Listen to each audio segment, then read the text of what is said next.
Сәлем достар. Бүгін біз үй жағдайында үш заттан ғана жасалатын өте дәмді жұмсақ ірімшік жасайтын боламыз. Бізге қажетті заттар ол 3 жұмыртқа, қаймақ 20%, және сүт 4%. Және де бізге тұз қажетті болады.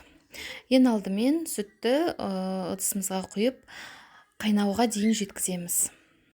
Арасында сүтімізді араластырып отырамыз, түбі күйіп кетпес үшін.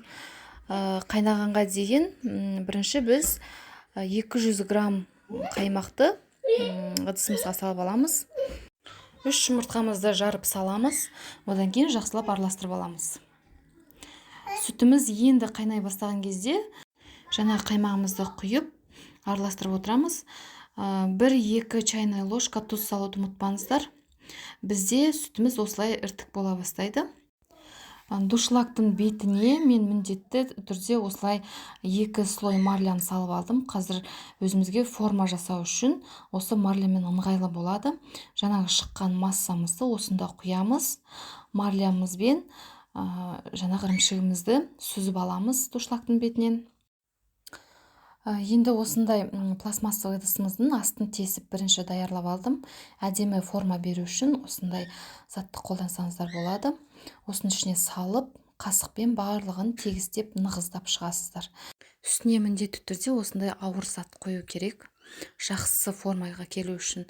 Ірімшігімізді ертеңгі күні бірақ ашып аламыз. Міне осындай әдемі форма шығады, кескенге де ыңғайлы болады. Қараңыздар, қандай сап-сары әдемі болып шықты. Нәзік болып шығады. Қазір сіздерге кесіп көрсетемін. Өте дәмді болады. Егер тұзы біраз шығыңқы болсын десеңіздер, біраз көбірек тұз салыңыздар. Осы рецептпен жасап көргеннен кейін сіздер дүкеннен мүлдем ірімшік алмайтын боласыздар. Міндетті түрде осыны жасап көріңіздер. Каналыма тіркеліп, лайк басып, комментарий жазуды ұмытпаңыздар.